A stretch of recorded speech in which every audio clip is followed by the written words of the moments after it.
Hello, welcome back to Eternal Beta. I'm Scott Rowe. And I'm Nathan Anderson. We have two topics to discuss today.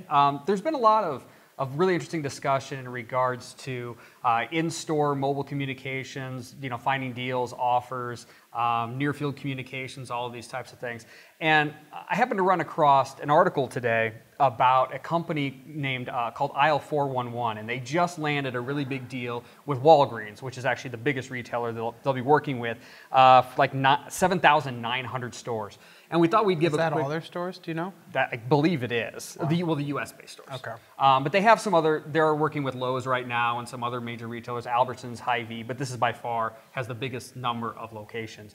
So I thought we'd kind of demo the application on an iOS device and just kind of show how it works, just to kind of talk about it and kind of see what the value benefit would be for consumers and as a marketer and stuff. So ultimately, when you launch the app, one thing that's kind of interesting is that this isn't necessarily an app that gets integrated with Walgreens software.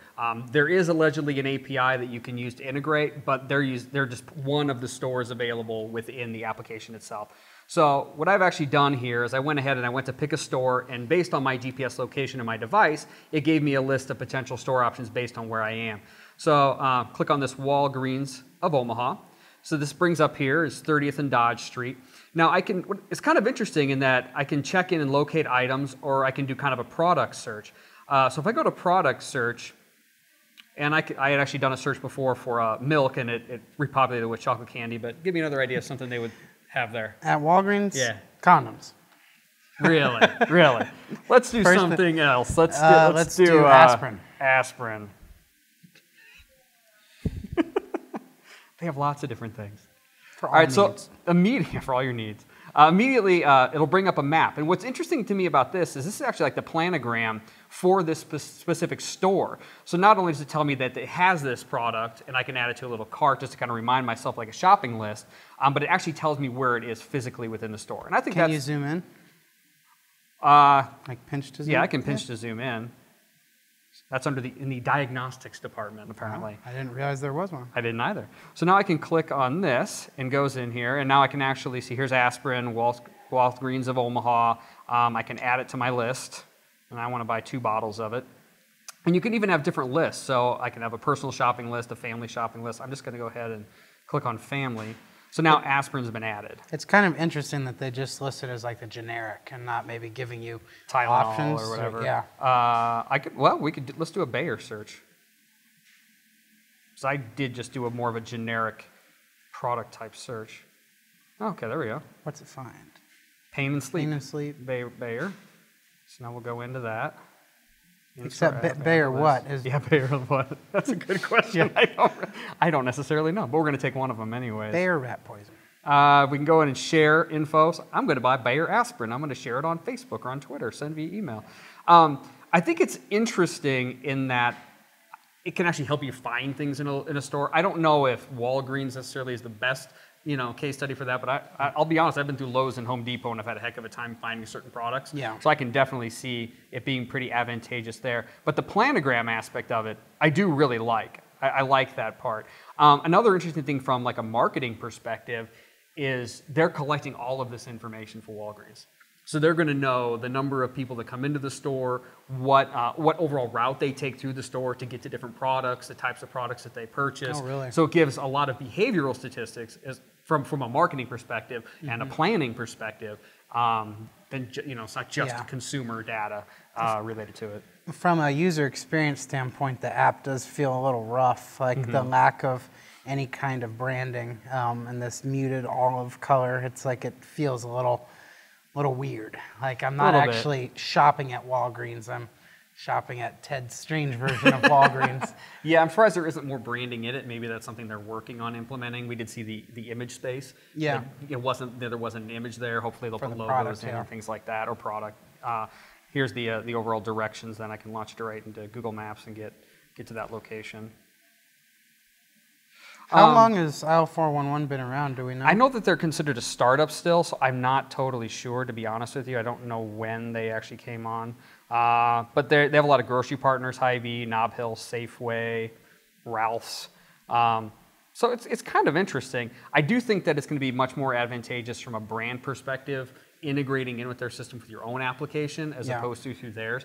From a consumer perspective, I think it's interesting, and I think it could be somewhat helpful, but at the same time, since it is a branded experience and it's going through Walgreens, I can't do comparison shopping or anything like that. So it's not like I can go and look at aspirin here and see how much it is at another location. I'm only looking at product within it.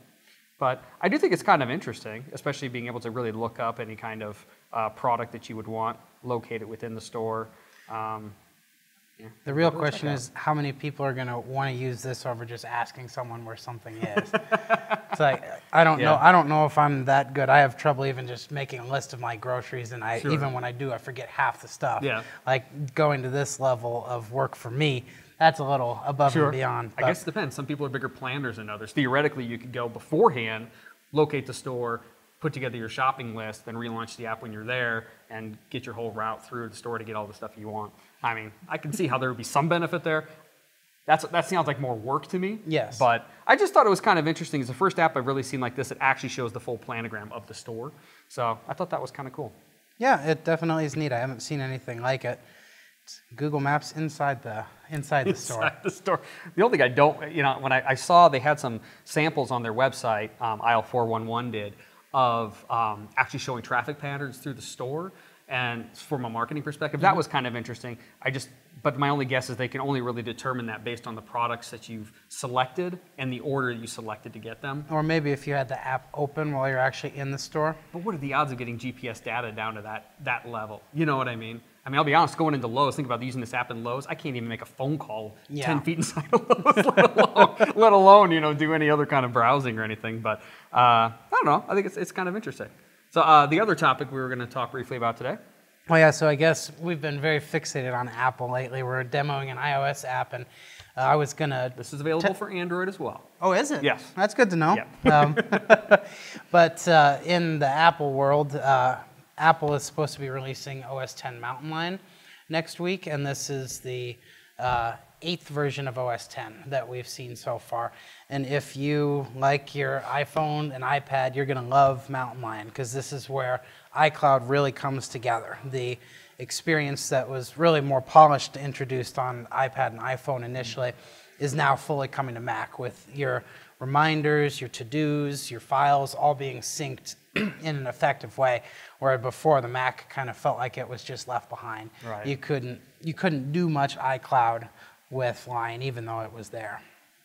And is that the major? I mean, is that the major enhancement? Are there other refinements, or is it really just about integrating it in with the iOS? It is a lot more like making everybody feel like happy bedfellows. There's a lot of UI cues from iOS that are coming into OS X. Like there's notification panes that are introduced. More and more of the apps are taking on the skins of their iOS versions. So like the Notes app looks like it does on iPad and iPhone. So does the Reminders. Excuse me.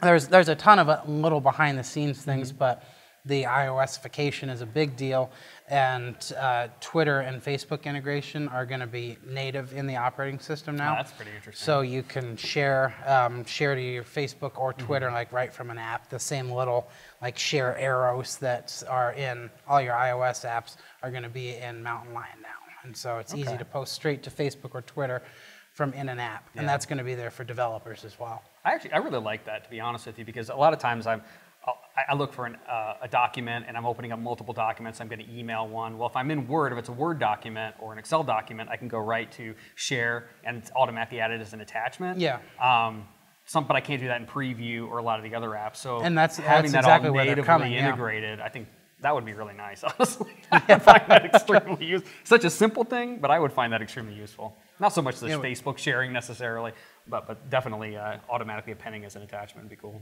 Yeah.